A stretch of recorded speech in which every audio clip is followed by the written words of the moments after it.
तुंड महाकाव्य सूर्य कोटि संप्रभः निर्विघ्ने कुरु मे देवो सर्व कार्येषु सर्वदा। आज अपन वर्तमान के अंदर देखो, छोटी छोटी सफलताएं जिंदगी में उस मुकाम तक पहुंचा देती हैं जिसके बड़े बड़े लोग सपने देखते हैं। अपन ग्रामीण क्षेत्र के लोग हैं, अपने यहाँ पर बड़े बड़े शायद पद न निकले, बड़ी बड़ी सफलता न हो, लेकिन पहली बार में बीएसटीसी क्लियर करना भी एक बहुत बड़ी सफलता है। और बीएसटीसी के बाद नौकरी लगना, अपन जिस मारवाड़ क्षेत्र से आते हैं वहां पर नौकरी लगना एक तरीके से मोक्ष प्राप्ति जितना दुस्साध्य कार्य है, जिसे करने में बड़े बड़े व्यक्तियों को समस्या का सामना करना पड़ता है। सबसे पहले प्रोग्राम रखने का मुख्य उद्देश्य था कि कुछ भाई बंधु, आपके ही बड़े भाई, आपके ही बड़े बहन, जिन्होंने अथक प्रयास किया इस व्यवस्था को बदलने के लिए, जहां 12th के बाद लड़कियों को घर बैठा दिया जाता है, जहां मंच पर आने से पहले 10 बार यहां के लोग सोचते हैं, वहां पर कुछ उदाहरण अगर ऐसे हीरे हम खोज कर ला सकते अपनी सभ्यता में, अपनी संस्कृति से, अपने परिवेश से, तो वो हमारे लिए बहुत बड़ी बात होती है। मैं एक बार दोनों गुरुजी जिनका सिलेक्शन हुआ अपनी कोचिंग से, आपकी जोरदार तालियों के साथ एक बार मंच पर आमंत्रित करूंगा मुकेश जी जाखड़ साहब और उमाराम जी गवारिया को। एक बार जोरदार तालियां। अपने कोचिंग के अपने भाई, अपने साथी भंवरजी चौधरी से आग्रह करूंगा कि आपका माल्य अर्पण कर, सापा पहनाकर और थोड़ा सा गुलाल लगाकर, थोड़े रो मतलब मुट्ठी बिरू, ठीक है, थोड़ा सा गुलाल लगाकर आपका स्वागत किया जाए। तो प्रोग्राम की अगली कड़ी में मैं आपकी जोरदार तालियों के साथ बुलाना चाहूंगा लीला चौधरी को, जिन्होंने मात्र 20 वर्ष की उम्र में सरकारी नौकरी में चयन होकर बहुत सी बालिकाओं के लिए एक प्रतिमान स्थापित किया है। आपकी जोरदार तालियों के साथ आपको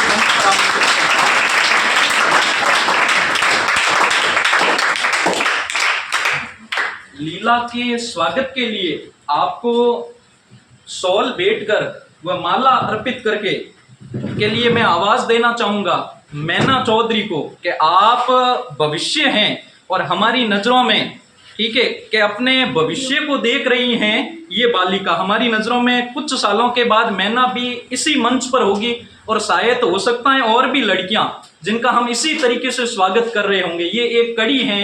हो सकता है हमारे पास बड़ी कोचिंगों जैसे साधन ना हो सकता है हमारे पास वैसी सुविधाएं ना हो जो बड़ी जगह पर हैं, लेकिन एक चीज जरूर है, हमारे पास मन में वो आग है और दिल में वो लाग है। मैं हमेशा एक शायरी कहता हूं, आपको वाह वाह तो कहना ही है, पहली लाइन खत्म होवे जने बिन बाद में हुणनो है कि लोग डूबते हैं तो समंदर को दोष देते हैं। इतना बड़े बोलिए, मैं अगली लाइन ही कौन हुणाऊं, आई बोल तो जाऊं, ठीक है। लोग डूबते हैं तो समंदर को दोष देते हैं, लोग गिरते हैं तो रास्तों को दोष देते हैं। अरे खुद तो संभल कर चलते नहीं, अरे खुद तो संभल कर चलते नहीं, गिरते हैं तो पत्थरों को दोष देते हैं, गिरते हैं तो पत्थरों को दोष देते हैं।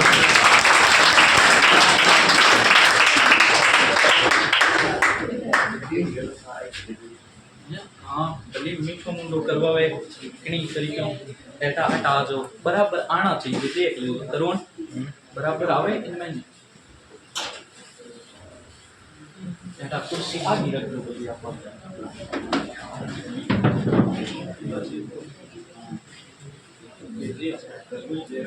चलो भाई थोड़ी अच्छा हो गई।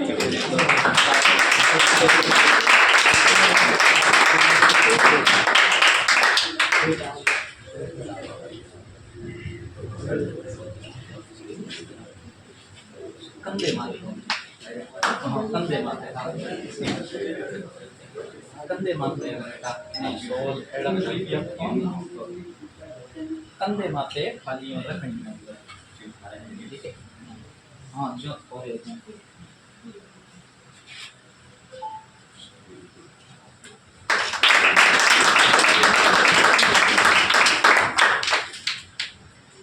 ठीक है, बैठ बैठ बैठ।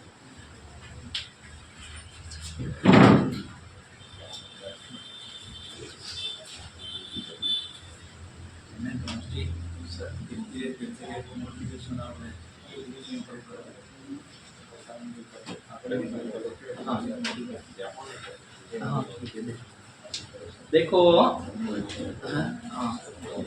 देखो मैं कम शब्दों में अपनी बात रखने के लिए सबसे पहले आमंत्रित करूंगा परसाराम जी सर को कि वो अपन कम समय में प्रोग्राम को जितना शॉर्ट में पूरा कर पाए उतना रहेगा काम के जल्दी से अपना कार्यक्रम संपूर्ण रहे। ज्यादा लंबा इसको नहीं खींचेंगे। मैं सबसे पहले परसाराम जी सर से निवेदन करूंगा कि 2 शब्द आपको प्रेरणा के तौर पर कहे जो आपको भविष्य में शिक्षा रूपी रथ को अपने जीवन में रणभूमि में कुरुक्षेत्र में आगे बढ़ाने में आपकी मदद करे। एक बार जोरदार तालियां बजाई जाए सर के लिए। परसाराम जी सर के बारे में मैं बता देना चाहता हूं कि हमने शिक्षा साथ में ही अर्जित की। मैं कॉमर्स फील्ड में था, आप साइंस में थे शुरुआत में, तो हमारी काफी वर्षों से पिछले लगभग 13 से 14 वर्ष हो गए जब 2012, 13, 10 के आसपास हमारा परिचय हुआ था और वहां से ऐसा मिलन रहा कि आज तक साथ चलता जा रहा है। जिंदगी में हमेशा मैंने एक ही चीज अर्जित करना सीखी है कि जिंदगी में चाहे ऊंची इमारतें हो या ना हो, बैंक में अच्छा बैलेंस हो ना हो, लेकिन जिंदगी में अच्छे दोस्त होने चाहिए जो आपकी बुरे समय में आपकी मदद करने के लिए तत्पर रहे। तो ऐसे ही एक अपने दोस्त को आवाज देना चाहूंगा, परसाराम जी चौधरी, एक बार जोरदार तालियों से आपका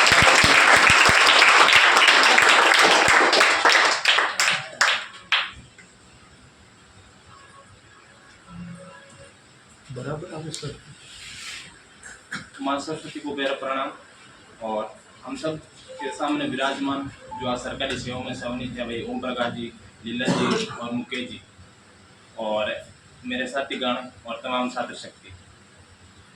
मैं आज आपको ये बताना चाहता हूँ कि आज का जो ये प्रोग्राम है इसलिए रखा गया कि जो इस संस्थान का जो पहला ही बैच था वो BSTC प्री BSTC 2023 का था, उसमें कम से कम 50% विद्यार्थी थे। उसमें से 20 से अधिक विद्यार्थियों का अच्छे अंकों से कहूँ या फिर मैं 350 से ऊपर अंक से कहूँ और इस कोचिंग से जुड़े प्रत्यक्ष और अप्रत्यक्ष रूप से जिनका चयन सरकारी सेवा में हुआ है उनसे अपना सीखेंगे। वैसे मैं ज़्यादा तो कुछ नहीं बताना चाहता हूँ, मोटिवेशन अपन इनसे सीखेंगे। आज इन्होंने किस तरह पढ़ा है, क्या पढ़ा है, कैसे पढ़ा है, कौन सी बुक पढ़ी है। मैं तो वैसे क्लास में बताता हूँ हमेशा भाई क्या पढ़ना है, कैसे पढ़ना है, किस तरह पढ़ना है। आज अपन इनसे ही सीखेंगे। और रही बात अपने जो कोचिंग है, भाई शहरों में तो वो सुविधा अपने को सब मिलती है, लेकिन गांव में भी इस तरह की व्यवस्था होना बहुत बड़ी काबिल तारीफ है। और मैं धन्यवाद देना चाहता हूँ अरविंद सर को, जो इस तरह आप सबके बीच में जो एक कोचिंग का जो पौधा लगाया इन्होंने, और उससे भी पहले ही प्रयास में इतनी सफलता एक साथ में, इनके लिए मैं अरविंद जी सर और हमारे साथी अध्यापकों को मैं धन्यवाद देना चाहता हूँ। और अपने जो मोटिवेशन के तौर पर सीखेंगे क्या पढ़ना है, कैसे पढ़ना है, कौन सी बुक पढ़नी है, अपने आज इनसे सीखेंगे। मैं तो वैसे हमेशा बताते हूँ। धन्यवाद। किन तरीकों बराबर आवे, ठीक है कि आज मैंने पत्थरों का एक ऐसा शहर देखा है, हरा भरा गुलिस्तान भी बंजर देखा है। अरे हम तो कहते गए भाई भाई उनको, उनकी नजरों में हमने बेपनाह जहर देखा है। आज झुककर सलाम करे इस मिट्टी को जिसके बलबूते पर ये वृक्ष, ये नव कोपल, ये नव पौधे फले हैं। और नमन है उन शहीदों को जिन्होंने मातृभूमि के खातिर अपनी मिट्टी को अपने खून से सींचा है। तो एक बार भारत के वीर जवानों के लिए मैं चाहूंगा, देखो माहौल में जब तक ऊर्जा नहीं रहेगी उस चीज का आनंद नहीं आता। मैं हमेशा कहता हूं कि जो हंसते हंसते फांसी पर झूल गए, अरे वो हनी सिंह तो याद रहा लेकिन उस भगत सिंह को भूल गए। जो व्यक्ति वास्तव में सम्मान के योग्य था उसे हम भुला देते हैं। जिंदगी का एक क्षण ऐसा आता है जब मैंने भगत सिंह की जीवनी पढ़ना शुरू की। भगत सिंह अपना बहुत बड़ा आइडल मानते थे। लेनिन नाम का एक रूसी क्रांतिकारी था। उन्हें अगर विश्व इतिहास का किसी ने अध्ययन किया है तो लेनिन का जिक्र आता है, जो सोवियत संघ के कुछ समय तक शासक भी रहे। 7-8 वर्ष तक का शासन करने का उन्हें जिंदगी में मौका मिला। तो लेनिन वह क्रांतिकारी होता है जो भगत सिंह के अंदर वो आग भरता है। 2 चीजें मेरे नजरिए से जीवन में सफल होने के लिए बड़ी जरूरी हैं। पहली चीज आपका माहौल, कि आपके साथ रहने वाले मित्र कैसे हैं, आपको वो किस तरीके की बातें करते हैं, किस तरीके की सलाह देते हैं। आपको इंस्टाग्राम, फेसबुक या अन्य किसी सोशल मीडिया के माध्यम से आपके ध्यान को भटकाने का प्रयास करते हैं, या फिर वो आपको कहते हैं कि एक कमरे के अंदर बंद हो जाओ, एक लाइब्रेरी के बॉक्स को अपनी दुनिया बना लो और कुछ समय किताबों के साथ बिताया हुआ जीवन संपूर्ण जीवन के लिए एक आनंद का विषय बनकर उभर जाता है। ठीक है, प्रोग्राम जैसे मैंने 2-3 पक्ष में रखा था। गुरुजी एक चीज मतलब घणो तपनो पड़ी कितना कितना जना के तप जाओ एक बार। मन भारत माता री जे बोलन बताओ जिका कहवे नी तपो बे बैठा रहो। मैं विशेष वीडियो और अलग हूं कार्टन के हूं देख लो, देशभक्त नहीं है दो ही तरफ फंसी उड़ा अगर जे करो नहीं देव कोई काम होवे को नहीं। ठीक है, हम बोलो भारत माता की जय। इनो मतलब पंखा ते हैं बंद रखनी चाहिए कितना समझदार टाबर है। ठीक है, देखो अरे अपर ऐसी समस्या वाली कई बात को नहीं। मैं सर्वप्रथम देखो मेरी नजर में नौकरी लगने की भाई वह अवस्था है जैसे अपने सामने दो आइडल बैठे हैं, एक अनुभव का वह वृक्ष जिस पर बड़े से बड़े फूल लगे हैं भाई ओम जी, जिन्होंने एक लंबा संघर्ष किया, लगभग 20-22 वर्ष तक उन्होंने लगातार कंपटीशन एग्जाम दिए। ठीक है, और अंत में वो सफलता अर्जित की। एक तरफ है हमारे सामने उगता हुआ सूरज, जिनको आज वर्तमान में हम अपने आसपास का क्षेत्र जान रहे हैं, लेकिन मुझे पूरी उम्मीद है लीला अपने अध्ययन को जारी रखेंगे और भी ऐसे हमें बहुत सारी मौके देंगे कि आगे और हम इनका सम्मान कर पाए। सबसे पहले लीला से मैं पूछना चाहूंगा कि आप अपने शुरुआती शिक्षा के बारे में बताइए, आपकी प्रारंभिक शिक्षा कहाँ पर हुई? मेरी प्रारंभिक शिक्षा 1ली से 8वीं तक सत्य भारती स्कूल मेरे गांव के एक स्कूल में हुई। उसके बाद 2016 में मेरे 8वीं पास सत्य भारती स्कूल से करने के बाद राजकीय उच्च प्राथमिक विद्यालय जाटी बांडू में मैंने 9th में एडमिशन लिया।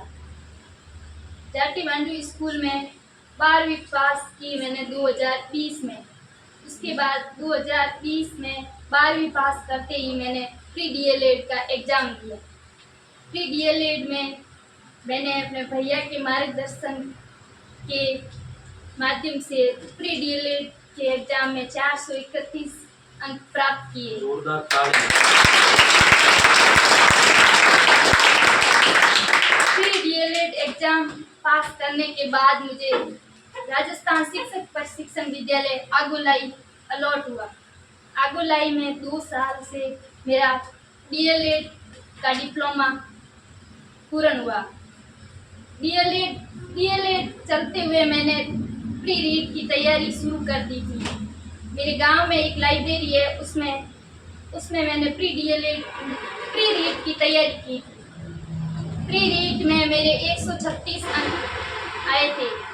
प्री रीट क्लियर करने के बाद मैंने मेंस की तैयारी शुरू की। मेंस की तैयारी मैंने अपने घर पे रहते हुए, घर के काम करते हुए उसके साथ साथ तैयारी की और मेंस में मैंने 200.97 अंक प्राप्त किए।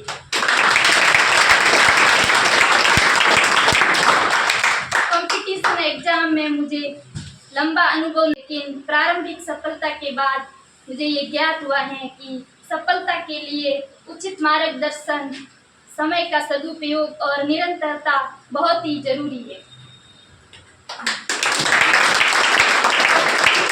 जोरदार तालियां इनके लिए। कुछ बातें और ऐसी थी जो इन बातों के अंदर हिडन है, छुपी हुई हैं, जिनको मैं पूरा निकालने का प्रयास करता हूं आपके सामने। आपकी बातों के दौरान एक बात आई जिसमें कहा गया कि जब देखो पढ़ाई के लिए मार्गदर्शन की जरूरत होती है, और आपने कहा कि मेरे बड़े भाई साहब अपने यहाँ पर पढ़ाने के लिए आते हैं, भंवरजी सर, जहां तक मैं सही हूं आपने इनका संपूर्ण मार्गदर्शन किया। मैं और भी जानना चाहता हूं, जिंदगी में एक व्यक्ति जब सफल होता है तब उसकी सफलता में कई योगदान होते हैं। जैसे पहली क्लास के अंदर गया तब उसे ककरा सिखाने वाले गुरुजी, उनका महत्वपूर्ण योगदान होता है। फिर बड़ी क्लास में जाते हैं। वैसे ही भंवर जी के अलावा मैं जानना चाहूंगा कि ऐसे और भी व्यक्ति थे जो ऑनलाइन, ऑफलाइन, घर में, परिवार में, रिश्तेदार में, कहीं पर भी हो सकते हैं, जिन्होंने आपके अंदर शिक्षा रूपी अलग जगह रखी। प्राइमरी की शिक्षा में तो मैंने पहली में जहाँ एडमिशन लिया था वहाँ सुरेंद्र जी सर थे। एक बार सुरेंद्र जी सर के लिए जोरदार ताली।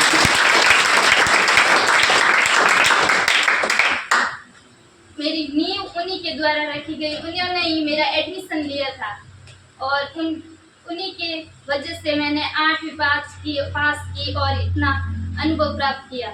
और 9th क्लास में मैंने गवर्नमेंट सीनियर सेकेंडरी स्कूल जाटी बांडू में एडमिशन लिया। वहाँ के गुरुजनों का भी मेरे स्कूली शिक्षा में बहुत महत्वपूर्ण योगदान रहा। स्कूली शिक्षा में गुरुजनों के साथ साथ मेरे भैया का भी अहम योगदान रहा।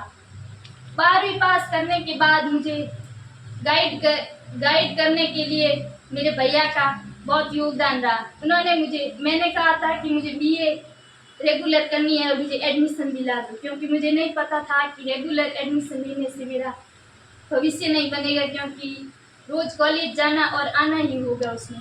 तो मुझे भैया ने कहा बीएसटीसी का फॉर्म भरेंगे। भैया ने मेरा बीएसटीसी का फॉर्म भर दिया। उसके बाद इनका खुद का रीट का एग्ज़ाम था, तो ये जोधपुर में तैयारी कर रहे थे और मैं घर पे थी। एग्ज़ाम से बीएसटीसी का एग्ज़ाम 31 अगस्त को था और 19 अगस्त को मेरे भैया मुझे तैयारी करवाने के लिए घर आए। सिर्फ 10 दिनों में भैया की हेल्प के माध्यम से मैंने बीएसटीसी की तैयारी कर ली थी। समस्त गुरुजनों के साथ साथ मेरी सफलता में मेरे भैया और मम्मी पापा का बहुत योगदान। एक बार जोरदार ताली। अब जैसे कि आपने बात की कि एक दौर ऐसा था जब 2020 के अंदर आपकी 12th पूरी हुई, 12th के एग्जाम दिए। 2020 हम सभी परिचित हैं कि कोरोना का दौर था, जिस समय सारी शिक्षा व्यवस्था एकदम ठप हो गई थी। स्कूलों से लोग अपने परिवारजनों से मिलने से घबराते थे। मैं चाहूंगा वो पूरी दुनिया के लिए तनाव का दौर था। उस समय आपने स्वयं को किस सोच के साथ ये प्रेरित रखा कि मुझे अपनी पढ़ाई निरंतर जारी रखनी है? बहुत सारे बच्चे ऐसे थे जिनके जीवन में थोड़ी सी भी परेशानी आ जाती है, जैसे परिवार में कुछ हो गया, सभी के परिवार में उथल पुथल चलती रहती है और वो तनाव में आ जाते हैं, पढ़ाई छोड़ देते हैं। कोरोना एक वैश्विक महामारी थी जिसने पूरी दुनिया को हिलाकर रख दिया। मैं चाहूंगा उस तनाव के दौर से कैसे निपटे वो बताओ। काफी बार यहाँ पर भी नंबर कम आ जाते हैं तो बच्चे टेंशन में आ जाते हैं। उस तनाव के दौर में आपने कैसे बचाव किया? परिवार की उथल पुथल और तनाव के दौर का सामना मैंने भी किया है, लेकिन ऐसे माहौल में मुझे सकारात्मकता और उचित मार्गदर्शन भी मेरे भाई के माध्यम से ही मिला। 2020 में जब कोरोना आया था उस टाइम मैंने बोर्ड के 4 एग्जाम दिए थे और मेरा एक हिंदी साहित्य का एग्जाम छूट गया था, जो हमारे आर्ट्स वालों का 2 महीने बाद हुआ था। 2 महीने बाद 2 महीने तक हिंदी साहित्य की किताब मैंने लगातार पढ़ी थी, क्योंकि उस टाइम ये भी नहीं पता था कि 2 महीने बाद हमारा एग्जाम होगा। उस टाइम कुछ भी पता नहीं था कि हम जिंदा भी रहेंगे या नहीं रहेंगे, लेकिन उस दौर में भी मैंने अपनी पढ़ाई को भैया की वजह से जारी रखी। और 12th का एग्जाम और रिजल्ट आया उस टाइम। पहले मेरा सपना था क्लास में फर्स्ट आने का, लेकिन मेरा एक साथी था दलाराम नाम का, मेरा उससे कंपटीशन था और उसके 87.17 और मेरे 86.20% बने थे और मैं उससे पीछे रह गई थी। मेरे क्लास में 2nd स्थान रहा था, तो मैं बहुत डिमोटिवेट हो गई थी। उस टाइम भी भैया ने मुझे गाइड किया था कि परसेंटेज सफलता में कोई अहम योगदान नहीं देते हैं, आगे हम पढ़ाई को जारी रखें या नहीं रखते हैं, यही बात हमारी सफलता पर निर्भर करती है। उसके बाद मेरे भैया भी कोरोना काल में जोधपुर में रहकर पढ़ाई कर रहे थे, इसलिए मैंने अपने भैया को देखकर खुद सीखा कि भैया भी अगर इतना संघर्ष कर रहे हैं तो मैं क्यों नहीं।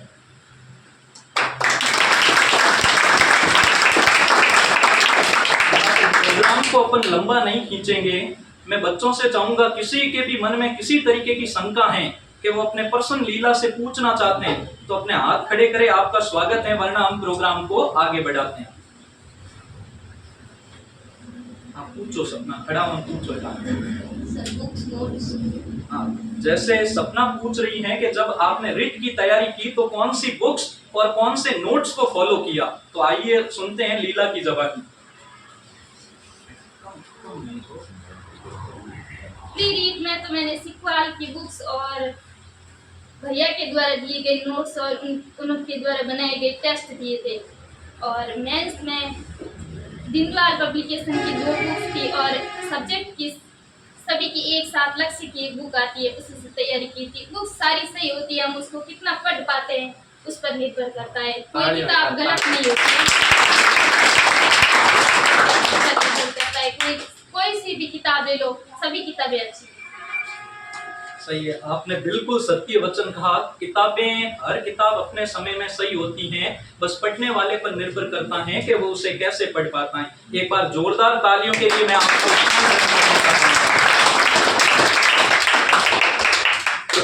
प्रोग्राम की अगली कड़ी के लिए मैं आवाज देना चाहूंगा। हम जैसे विद्यार्थी हैं, विद्यार्थियों के जीवन में कई तरीके की समस्या होती हैं। जैसे मैं कहता हूं कि समंदर भर सिलेबस होता है, बोलो वाह वाह। समंदर भर सिलेबस होता है, नदी भर पढ़ पाते हैं, बाल्टी भर याद रहता है और बूंद भर नंबर आते हैं। बस जिंदगी की यही दास्तान है। जिंदगी में जितनी मेहनत करते हैं उतनी सफलता नहीं मिलती। हम अगर ऊपर की सोच लेकर चलेंगे, अगर हवाई जहाज उड़ाने का सपना देखेंगे, तो मैं वादा करता हूं कि कार चलाना आसानी से सीख जाओगे। यानी कहने का मतलब सपने बड़े होने चाहिए। अगर उनको आधे भी पूरा कर पाए तो जिंदगी में हम उस मुकाम पर होंगे जितने पर शायद बड़े बड़े लोग नहीं हो पाते। एक बार जितनी भी छात्राएं जो BSTC के अंदर जिनका सिलेक्शन हुआ है, जिनके 350 से ज्यादा नंबर आए हैं, उन सभी को मैं चाहूंगा कि मंच पर आए और सरकारी सेवाओं में चयनित भाई मैडम लीला जी के द्वारा, ठीक है, मुझे थोड़ा मैडम कहने से क्योंकि मैंने हमेशा छोटी बहन मानकर पढ़ाया है। लीला जब मेरे पास पढ़ने के लिए आई 11th के अंदर, और इंग्लिश की क्लास में मैं सबसे पहले मिल गया, और उसके बाद लीला मेरी क्लास में कभी नहीं बैठी। एक दिन था जिसने मेरी इंग्लिश की क्लास ली, उसके बाद कभी नहीं बैठी। इंग्लिश का एक भय था, लेकिन आपने उन कमजोरियों पर मेहनत की, और शायद मुझसे और भंवर जी से ज्यादा ये खुशी का क्षण नहीं हो सकता, ठीक है, कि लीला को हम आज अध्यापक के तौर पर सम्मानित कर रहे हैं। तो मैं उन सभी बालिकाओं से निवेदन करना चाहूंगा कि मंच पर आए और लीला के हाथों से हम उनका स्वागत करवाएंगे माला पहनाकर, और बेस्ट विशेष दिलाएंगे।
देखो, एक शायर की चंद पंक्तियां रखता हूं और मोटिवेशन की एक ऐसे पिटारी को आवाज देता हूं जिनसे हम भी बहुत कुछ सीखते हैं।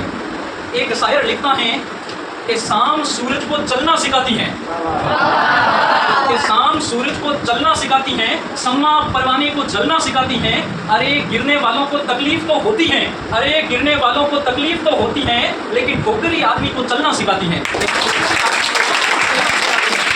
ऐसे बहुत सारे ठोकरों से जूझकर लगभग 20 वर्ष तक एक अथक प्रयास करके जिन्होंने जीके को इस तरीके से पढ़ा है कि पढ़ा नहीं जिया है, मैं एक बार आपकी जोरदार तालियों के साथ आमंत्रित करना चाहूंगा ओम जी को, जिन्होंने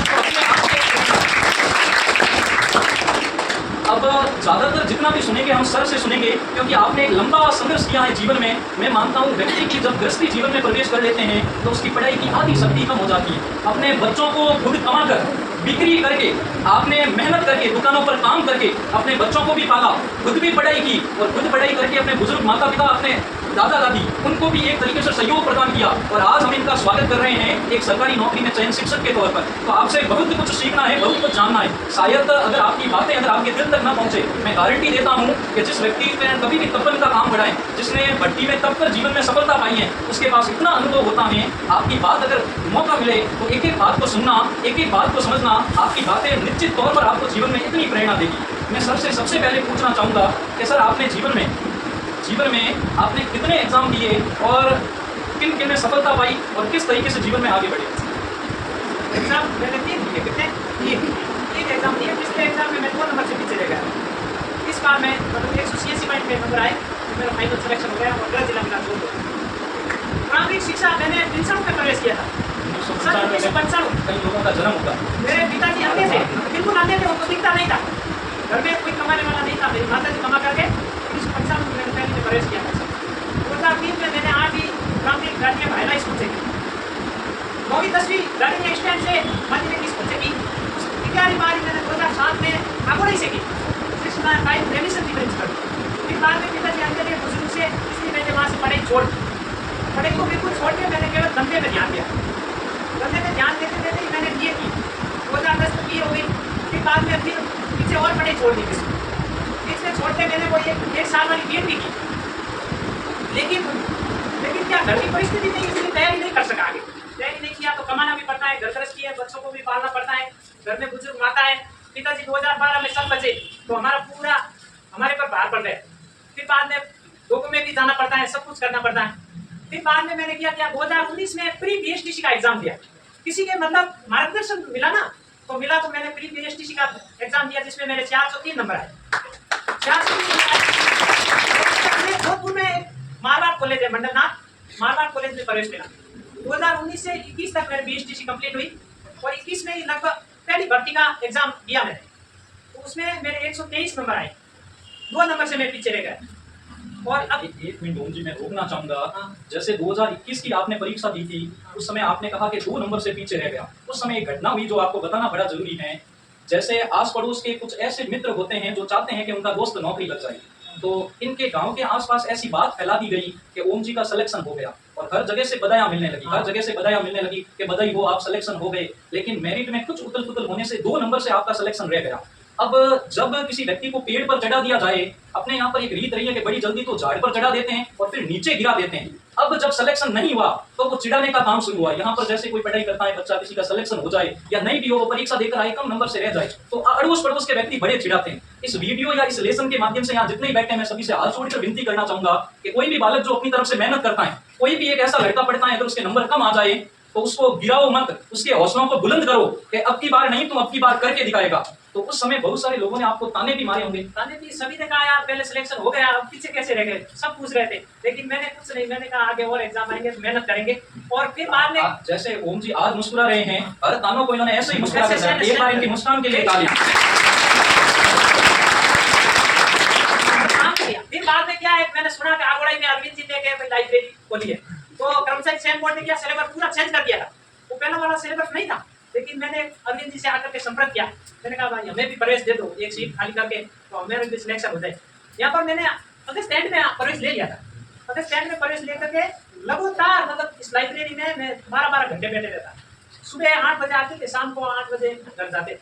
ऐसे करके मेहनत करके फिर बाद में परीक्षा आई। उस टाइम तो हमें ऐसी एक महीना पूरी रात सोए नहीं, रात भर रातों में निकाला। पीछे घर का भी खर्चा चलाना, सब कुछ निकाल के फिर बाद में एग्जाम दिया। तो मुझे उम्मीद थी, एग्जाम देने के समय ही उम्मीद थी कि 100% सिलेक्शन होगा।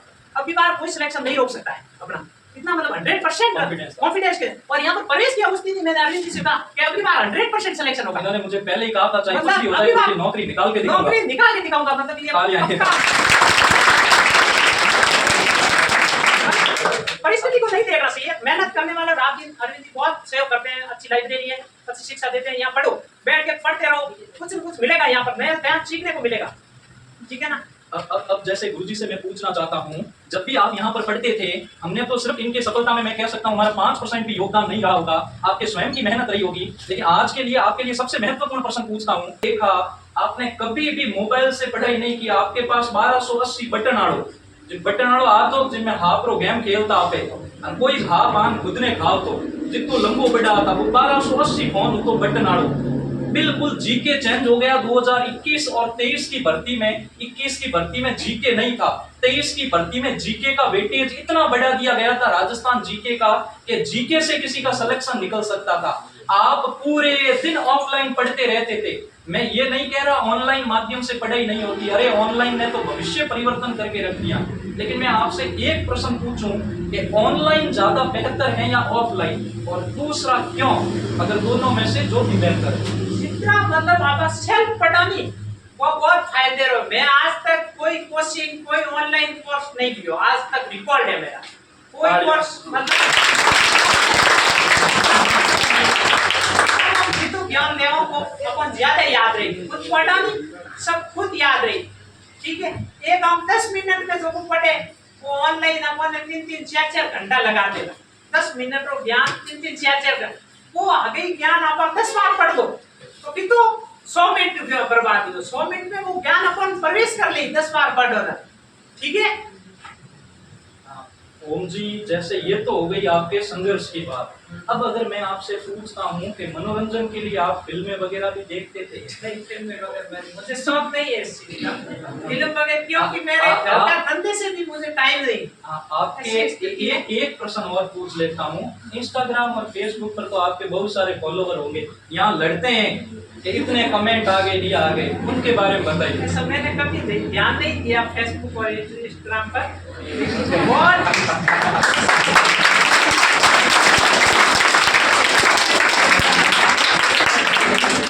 ओम जी के बारे में मैं आपको एक इंटरेस्टिंग बात बताता हूँ। जब आपका सिलेक्शन हो गया और मैंने सर को कहा सर मुझे फोटो भेजिए, तब आपके पास एक तो कैमरे वाला फोन नहीं, दूसरा कभी भी खुद का फोटो खींचा नहीं। जैसे मेरे फोन में मेरे फोटो नहीं मिले, नहीं मुझे शौक ही नहीं है, समय ही नहीं मिलता इतना कि मैं फोटो खींचूं, क्योंकि फोटो कौन खिंचाता है जो फ्री होता है, जिसके पास टाइम है, अलग अलग स्टाइल कर, अलग अलग जगह। आजकल तो ट्रेंड आयो रोड बीच में बैठ फोटो खींचा, ठीक है। जितो अजीब अजीब काम करी, नाटी रे खने तालाब रे, जितो अजीब अजीब फोटो खिंचाई, ठीक है। तो मैंने फोटो भेजने को कहा, तो आपके पास सबसे बड़ा फोटो नहीं था। फिर कहीं से फोन का जुगाड़ किया और जो सुंदर फोटो भेजा वो ये है, वो ये है। तो एक बार तालियां इस वास्तविकता के लिए। बड़ी मुश्किल से मैं चाहूंगा कोई विद्यार्थी अगर ओम जी से, आप अनुभव का खजाना है, अगर कुछ भी पूछना चाहे, कोई भी विद्यार्थी, कोई भी छात्र अगर आपसे कुछ प्रश्न पूछना चाहे तो आप पूछ सकते हो। अपने यहाँ पर शायद यही तकलीफ आती है, हम कतराते हैं जिंदगी में। जिंदगी में दो चीज रखना, अगर आपको लगे कि काम सही है तो करने से पहले सोचना मत, ठीक है। आप पी के पूछो, कुछ भी डाउट हो मन पूछो, खड़ाने का हम की नहीं कहीं तकलीफ बहुत। एक मैं पीके की तरफ से आपसे पूछ लेता हूँ, जैसे आपने पहला एग्जाम दिया, उसमें कुछ भी वजह से आप रह गए, बहुत सारे बच्चे ऐसे भी होते हैं जो जिंदगी में कुछ अंकों से रह जाते हैं, उनके लिए आप क्या कहेंगे? उनको फिर से मेहनत करनी चाहिए, फिर से मतलब मेहनत करो, मेहनत करता रहो, सफलता जरूर मिलेगी। सफलता मेहनत करने वालों को हमेशा मिलती है। चलो एक बार जोरदार तालियां बजाइए।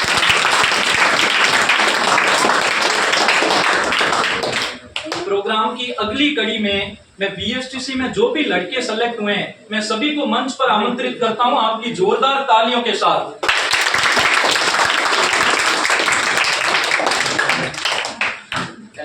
आ जाओ जी, कोई बीएसटीसी में जिको सिलेक्शन हो आ जाओ, थोड़ा जल्दी में आ जाओ हमको।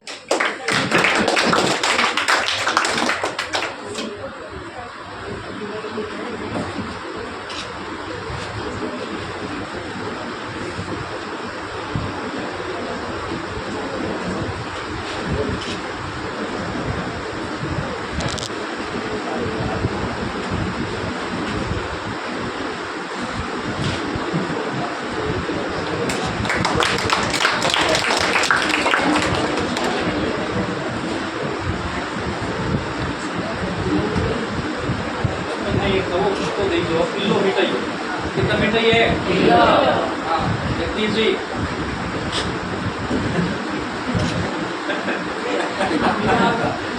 बाकी है।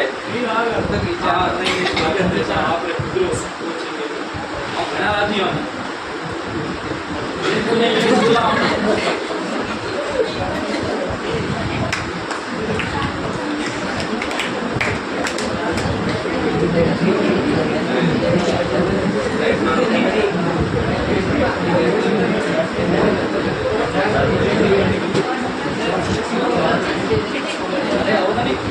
जल्दी कर जल्दी।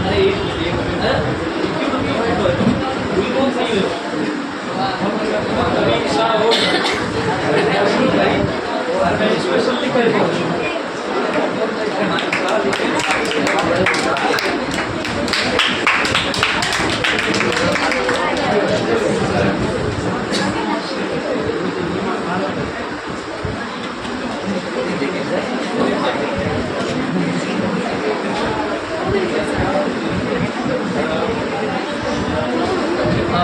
जब हमने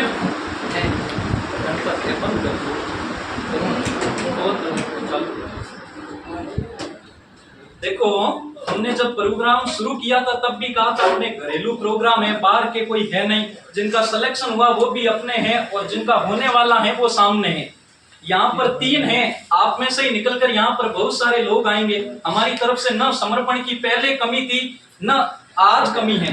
मैं चाहूंगा प्रोग्राम के अंतिम कड़ी की तरफ बढ़ रहे हैं, उनसे पहले मैं हमेशा कक्षा के अंदर एक शायरी कहता हूँ, मैं चाहूंगा वो आप सब साथ में दोहराए, क्योंकि जब तक दिल के अंदर आग न लगेगी, जब तक कुछ करने का जुनून पैदा नहीं होगा, तब तक व्यक्ति जिंदगी में कोई सफलता अर्जित नहीं कर पाता। आग हमेशा अंदर से लगती है, बाहर से दिया हुआ मोटिवेशन तो कुछ क्षण का। अब और बडेरा कहता कि भाई ऊपर दियोड़ी ही फिड़े तक कौम आवे, यानी बाहरों कोई चीज कह देवे नहीं, हल्ली हल्ली पर दरवाजे पेटी तक याद रहे। जब तक आप स्वयं मन के अंदर वो जुनून नहीं लाएंगे कि मुझे पढ़ लिख कर अपने माता पिता का, पढ़ लिख कर अपने परिवार का, पढ़ लिख कर अपने समाज का, पढ़ लिख कर अपनी क्षेत्र का, अरे मुझे भी रिश्तेदार फोन करके कहे कि भाई, या मेरे पिताजी को फोन करके कहे कि आपका लड़का सफल हो गया, उनको बधाइयां मिले, अरे पिता की वजह से हम जिंदगी भर पहचाने जाएंगे। लेकिन कुछ जिंदगी में ऐसा करना कि आपकी वजह से आपके पिता पहचाने जाए, आपकी वजह से आपके पिता को नाम मिले, पहचान मिले। ऐसा जिंदगी में जरूर करना। मुझे एक हास्य के कवि हुए, मुझे नहीं पता, मैं साहित्य प्रेमी व्यक्ति रहा हूं, तो हास्य के उत्तर प्रदेश के अंदर एक कवि जन्मे जिनका नाम था काका हाथरसी। अपने क्षेत्र के, मुझे उनको पढ़ने का बड़ा शौक मिला, क्योंकि कॉलेज के क्षेत्र में मुझे एंकरिंग करने का बड़ा शौक था। जिंदगी में मैं मानता हूं चाहे कहीं पर भी मेहनत की हुई हो, जिंदगी में काम आती है। आज आप किताबें आज पढ़ रहे हो, लेकिन वो पढ़ाई 10 साल बाद भी आपके काम आएगी। वहां मुझे गाने का शौक था, स्टेज का शौक था, प्रोग्राम का शौक था। किसी कारणवश मुझे आगोला ही आना पड़ा, और जब 2013 में यहाँ आया तब यहाँ का शिक्षा का स्तर देखा तो लगा अपने गांव के लिए कुछ करते हैं। ठीक है, मेरे पिताजी ने मुझे एक बात हमेशा से कही थी, कहता मैं तेरे लिए वह काम करके जाऊंगा कि तुझे जिंदगी भर कमाने की जरूरत नहीं पड़ेगी। अगर कुर्सी लेकर बैठा भी रह जाएगा तो हो सके तो कम से कम अपने परिवार के लिए, अपने गांव के लिए भलाई का काम करना, किसी की दुआ लेना, बद्दुआ मत लेना। और शायद आज वो स्वर्ग में हैं और हम उन्हीं के शिक्षाओं पर आज चल रहे हैं। कई मौके में हमेशा कहता हूं, पहले भी आए, आगे भी आएंगे, बाहर जाकर पढ़ाने का मौका मिलेगा, लेकिन मैं हमेशा अगोड़ाई के लिए, अपने क्षेत्र के लिए, आसपास के लड़कों के लिए जो मुझसे हो पाएगा मैं वो हमेशा मेहनत करता रहूंगा। माहौल को थोड़ा करुणामय न बनाकर, ठीक है, मुस्कान भरा बनाते हैं। मैं काका हाथरसी की शायरी कहता हूं, मुझे वाह वाह चाहिए होगी। काका हाथरसी लिखते हैं कि हमें तो अपनों ने लूटा, कि हमें तो अपनों ने लूटा, गैरों में कहां दम था, अरे हमारी तो हड्डी वहां टूटी जहां अस्पताल बंद था। काका हाथरसी कहते हैं कि हमें तो अपनों ने लूटा, गैरों में कहां दम था, अरे हमारी तो हड्डी वहां टूटी जहां अस्पताल बंद था। हमें एम्बुलेंस में डाला गया क्योंकि टैक्सी का किराया अधिक था, हमें तो एम्बुलेंस में डाला गया क्योंकि टैक्सी का किराया अधिक था, और हमें तो डॉक्टरों ने उठाया, कर्मचारियों में कहां दम था, कर्मचारियों में कहां दम था। अरे हमें तो डॉक्टरों ने उठाया, कर्मचारियों में कहां दम था, हमें तो बॉम्ब ने मारा, गोली में कहां दम था, और आखिर जिंदगी की वो घड़ी आ गई जिससे यमराज से मिलना था, इसीलिए हमें सड़क के बीचों बीच दफनाया गया क्योंकि कब्रिस्तान में फंक्शन था।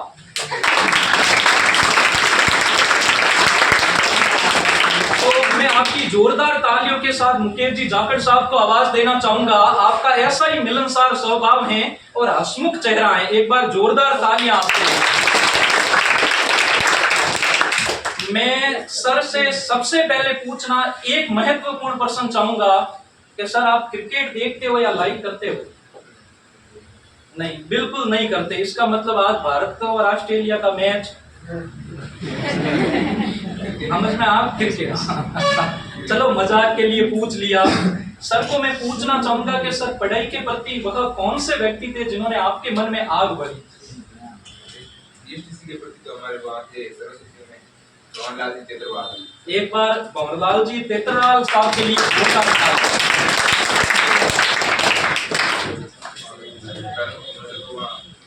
स्कूल में 9.5 नंबर हुई थी, लेकिन सबसे कमजोर सब्जेक्ट था। और फिर असल प्राइमरी पहाड़ी में जाने, फिर वहाँ बहुत कमजोर होता 9th में 39% मिलते। फिर इसीलिए परसेंटेज नहीं, 39% से आज टीचर तक का सफर है। जोरदार ताली।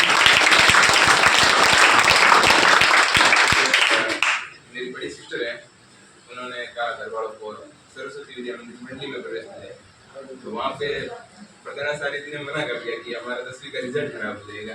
तो उनके कहने पर कि 9th में एक साल के लिए और डाल देते हैं तो इसका थोड़ा सुधार हो जाएगा। मुझे वापस 9th में डाल दिया, बहन और दादाजी के साथ में। फिर मैंने कहा कि गालियाँ तो बहुत कुछ भारी भरकम स्कूल में क्यों दिया, रोज बंदोड़ी काटे। अनुशासन है उन स्कूल वालों का। 9th वापस करनी पड़ी थी। 9th में फिर भी 55 इतने बने। तो कभी किसी गणित वाले गुरुजी से 6 ही सब्जेक्ट के गुरुजी बात रखता बड़ी थे। 10वीं में भी इतने बने थे, 65 थे। फिर 11वीं में मैंने आर्ट्स ली और फिर पता नहीं क्या हुआ, अंदर एक आग लग गई। फिर 11th में मैं सरस्वती में दूसरा स्थान हासिल किया था क्लास में। जोरदार तालियां आपके लिए, क्योंकि एक समय ऐसा था जब स्कूल वालों ने मना किया कि हम इस बच्चे को नहीं लेंगे क्योंकि हमारे स्कूल का रिजल्ट खराब हो जाएगा। ठीक है, उसी स्कूल के अंदर मेहनत और लगन के बलबूते पर अपनी कक्षा में दूसरा स्थान अर्जित किया। अगर चाहे जिंदगी में जिद हो करने की तो हर सफलता अर्जित की जा सकती है। अब अगला प्रश्न मेरा सर से रहेगा कि सर मतलब जैसे वर्तमान में आप एक टीचर बन गए, आपके खुद का जीवन आपने एक जमीन से उठकर शिखर तक पहुंचने का तय किया है। अब आप जब कक्षा में जाओगे बहुत सारे विद्यार्थी ऐसे होंगे, या यहाँ पर भी ऐसे विद्यार्थी हैं मेरे पास आते हैं 9th के अंदर एडमिशन लेते हैं जिनको ना जोड़ आती है ना बाकी आती है। तो मतलब ऐसे छात्रों को आप किस तरीके से कहोगे कि उस तरीके से पढ़ाई करें तो वो आपकी तरह ही शायद हो सकता है 39% से वो भी शिक्षक के रूप में कहीं पर चयन हो जाए किसी भर्ती में? सर इसके लिए तो बहुत ज्यादा मेहनत करनी पड़ेगी। मैं 11th और 12th 2 साल हमेशा 4 बजे उठता था। कभी नहीं उठा था पहले, कभी नहीं पढ़ा था, कुछ समझ में नहीं आता था, बस पढ़ता था। फिर भी 12th में मेरे वहाँ पे 14 स्थान लगा था। फिर बाकी वाले सब्जेक्ट भी मैंने तैयार कर लिए, पढ़ लिए, लेकिन इंग्लिश है ना वो पहले से कमजोर होती है, बहुत दिक्कत करती है, समझ में नहीं आती है। ग्रामीण क्षेत्र में सभी के मेरे 82% थे, पर इंग्लिश में नंबर थे 55, उसकी वजह से परसेंटेज भी गुड थे, फिर भी ठीक ठाक थे। फिर हमारे गुरु जी थे भंवरलाल अग्रवाल, तो उन्होंने DSTC का बोला, तो हमने DSTC बंद कर दिया। पहली बार में 390 नंबर आए थे, लेकिन उसमें नंबर नहीं आया। फिर दूसरी बार में दूसरे अटेम्प्ट में से 809 आए और जोधपुर कॉलेज मिल गया। फिर फर्स्ट रीड थी, उसमें 125 नंबर थे, लेकिन उसमें भी नहीं हुआ। फिर सेकंड रीड में 122 नंबर थे और रीड मेंस में 207 जोरदार तालियां सर के। अपने एक प्रश्न भी प्रश्न लेंगे, अगर आप कोई इच्छुक होंगे तो। सर, कभी कभी पढ़ते पढ़ते छात्रों के मन में तनाव की स्थिति हो जाती है, जब मार्गदर्शन नहीं होता, तो उनको तनाव से क्या पढ़ाई निरंतर रखनी चाहिए या कोई ऐसा तरीका भी है कि तनाव से दूर हो जा सके? पढ़ाई में तनाव तो आएगा, ये तो फिक्स है, हर किसी के आता है, पर एक दो दिन में या एक दो घंटों में वापस एडजस्ट करना पड़ेगा। सर के कहने का मतलब ये है कि जब पढ़ते हैं कभी सर दर्द होता है, कभी बुखार आ जाता है, लेकिन जिंदगी में निरंतर होना जरूरी है। बिजनेस का भी यही रूल होता है, जहां पर हमें जैसे मैं बिजनेस मैनेजमेंट से हूं, तो बिजनेस मैनेजमेंट के अंदर समझाया जाता था कि the show must go on, यानी चाहे जिंदगी में कुछ भी हो जाए, सर दर्द हो रहा है, चाहे आपका मन है या नहीं है।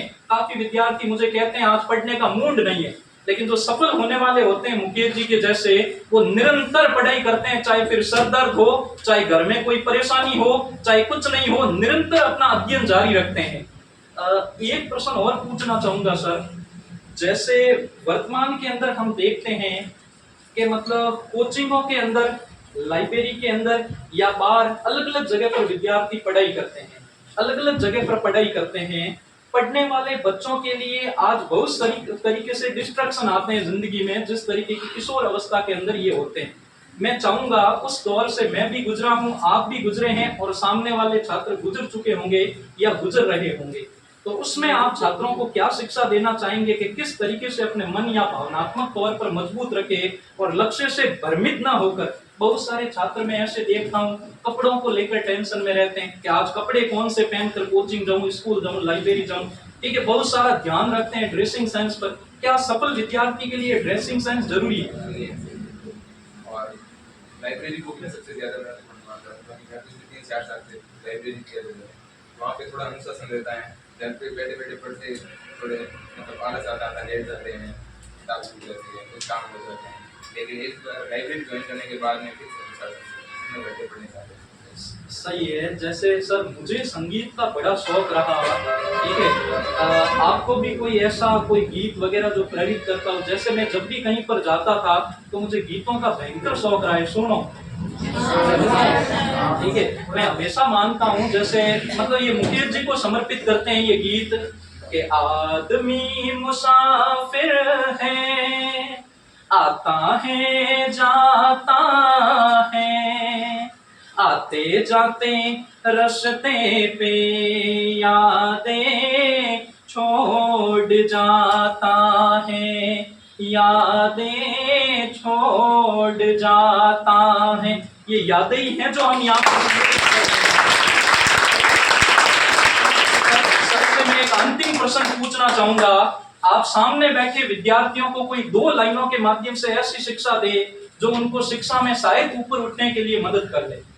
एक तो संगति सबसे इम्पोर्टेंट होती है। हम 3 दोस्त थे, तीनों ही साथ में रहते थे और तीनों का सिलेक्शन हो गया। तालियां। और आज के टाइम का सोशल मीडिया पर नियंत्रण रखना जरूरी है। मैंने खुद ने 6 महीने तक मोबाइल में रिचार्ज तक नहीं करवाया, सब सोशल मीडिया पे बंद थे। सही है। और संगति तो सबसे ज्यादा इम्पोर्टेंट है। संगति और सोशल मीडिया दोस्त चुनकर बनाओ। एक बार जोरदार तालियां आपको। मोबाइल आप चलाए, नहीं कि मोबाइल आपको चलाने लगता है। बिल्कुल सही। इसी बात को मैं क्लियर करूं कि मोबाइल आपको चलाए या आप मोबाइल को चलाओ, उसका मतलब क्या है? सबसे पहली चीज, अपने मोबाइल में जितने भी नोटिफिकेशन है, चाहे कोई भी ऐप चलाते हो, ऑफ कर दो। कारण क्या है? जैसे आप पढ़ने के लिए बैठे लाइब्रेरी, घर पर कहीं पर भी यूट्यूब में बैठे और आप किसी टीचर का जीके का वीडियो देख रहे हो और तभी एक नोटिफिकेशन आता है व्हाट्सएप का और मैसेज आया है आपके जिगरी यार का जो कह रहा है भाई आजा, मोटरसाइकिल लेकर आया हूँ, मेले में एक टन राउंड काट कर आ जाओ। यानी आदमी ठीक है, एक राउंड काट कर आ जाते हैं और आप चले गए उनके साथ। फिर जैसे ही पढ़ने बैठे और किसी ने कमेंट कर दिया कि वाह भाई वाह, मौज कर दो, कैमरामैन फोकस करो। अब आप लग गए उसमें, आपको लगता है कि मैंने 5 सेकंड की तो रील देखनी है, ठीक है 5 सेकंड। अब आपको नहीं पता चलता 5 सेकंड कब जाकर 80 मिनट में तब्दील हो गई। कहने का मतलब ये था आपका कि जब आपको जरूरत, जैसे मैं कक्षा में रहता हूं तो फोन साइलेंट कर देता हूं, मैं भी आपकी इस बात से 100% सहमत हूं। अगर मुझे फोन चलाना है तो मैं फोन देखूंगा, घंटी आने पर मैं फोन क्यों उठाऊं। अभी फोन आया और ओम जी ने काट दिया, क्योंकि उन्हें फोन की जरूरत नहीं थी। जब इन्हें लगाना होगा ये लगाएंगे। तो मेरे हिसाब से मैं 100% इन बात से सहमत हूं। जोरदार तालियां सर की। कोई आप में से ऐसा छात्र जो सर से कुछ भी पूछना चाहते हैं? एक मेरा क्वेश्चन है, शायद छात्रों की तरफ से हो, जैसे मान लो लीला जी बैठे, ओम जी बैठे, मुकेश जी बैठे, आप लोग कई बार जैसे मान लो अपन आज पढ़ा वो कल भूल गए, या 2 दिन 4 दिन बाद भूल गए, पढ़े कैसे वो हमें याद रहे। जैसे ये हर एक केसन से होती है कि जैसे मान लो आज पढ़ा वो 2-4 दिन बाद भूल गया। बोलने वाली किस्म सबकी है, इस तरह सब एक जैसे ही है। नहीं तो भी एक ही किताब को बार बार मैंने एक ही किताब की थी ना, उसको मैं 5 से अधिक बार पढ़ती हूँ। किताब बड़ी कोई भी हो, मेरे पास में जितने की संकल्प थी जो भी प्रसिद्ध नहीं है, कोई किसी के पास नहीं होती है, और मेरे पास वो फिक्स थी, मैं 10 से अधिक बार पढ़ा था। हो जाते हैं 10 दिन में बार बार और टेस्ट सबसे इम्पोर्टेंट प्रीवियस टेस्ट बार एक प्रश्न और है सर। हाँ, एक छात्र रतन आपसे कुछ पूछना चाहता है। मुकेश जी।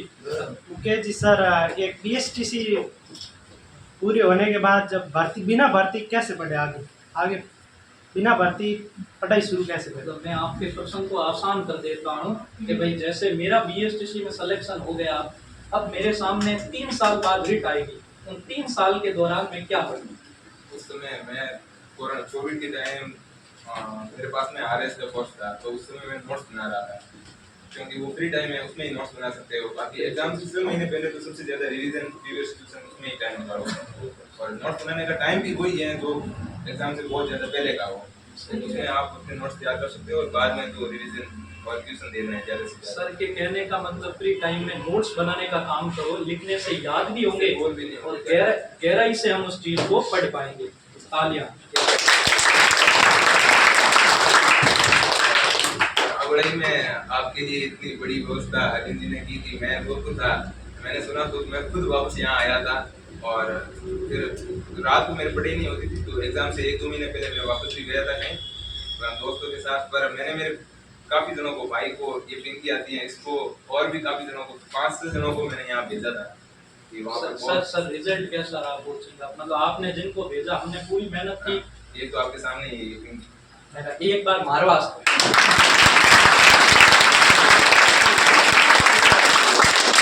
एक बार भंवरजी वास्ते।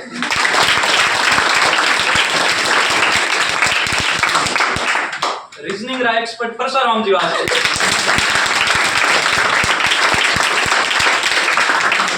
संस्थान में पढ़ने वाला जितना भी गुरुजन है पर वास्ते। मैंने आगे बढ़ घना आवे पण तोरा हाथ दुखन डूब जाए।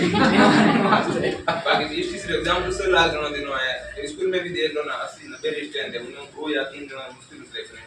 बाकी आप 50 जनों में 10 या 15-20 सिलेक्शन बहुत बड़ी बात है।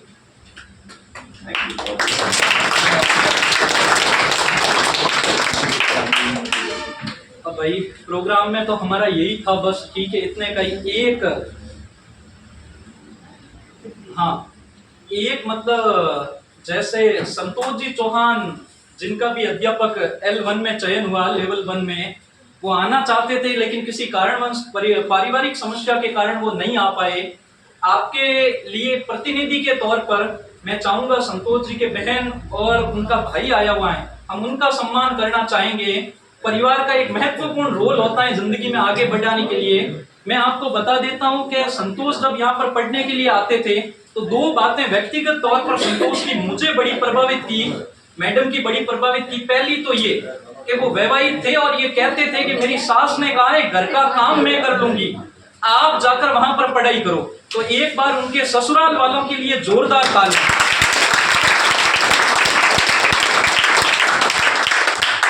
और दूसरा मैं चाहूंगा संतोष के पिताजी के लिए, एक पिता का दिल हमेशा अपने बेटी के लिए धड़कता है।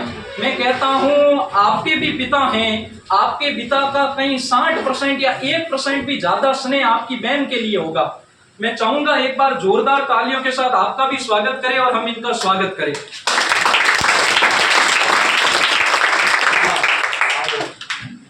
आपको स्वागत कर दो, प्रसाराम से करो।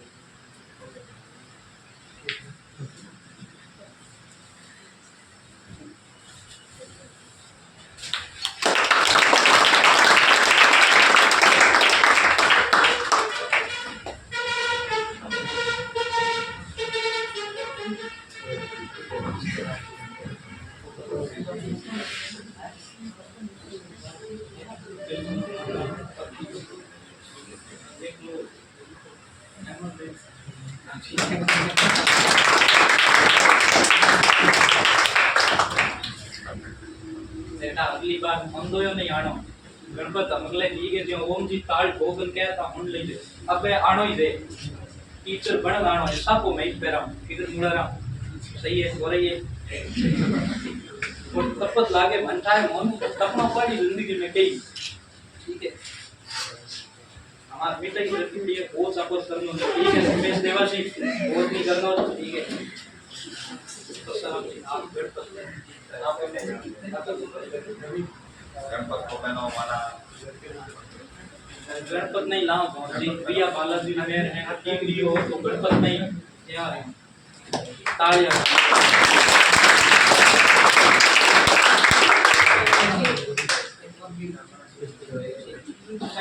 आगे ही बात है ठीक है और आज ही आया थे संतोष और सिलेक्शन हो मैं तो हमेशा कहा करूं कहते सिलेक्शन हो मन भूल जाओ नंबर डिलीट कर दो मारा ब्लॉक लिस्ट में डाल दो पहला सिलेक्शन हो जाओ कटे हां संतोष बड़गटी माड़ो पे होना वो मोटिवेशन हां ठीक है